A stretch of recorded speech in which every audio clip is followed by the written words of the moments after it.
ஆசையாயிருக்கிறதே இதுபோல் வாழ்ந்திடவே, பாச பூமழை பொழிகிறதே இதயங்கள் நனைந்திடவே, நம்மை காணுகிற கண்கள் நம்மோடு சேரக்கென்றும், சேர்ந்து வாழுகிற இன்பம் அந்த சொர்க்கம் தன்னை மிஞ்சும், ஒரு நாள் கூட இங்கு வரமாகும் உயிரங்கள் வீடாகும், சுகமாய் என்றும் இங்கு விளையாடும் நிரந்தர ஆனந்தம்.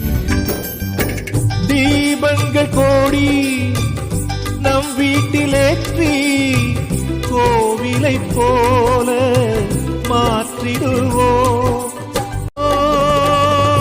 பல நூறு வண்ணம் ஒன்றாக சேரும் ஓவியம் போல சேர்ந்திருப்போம்.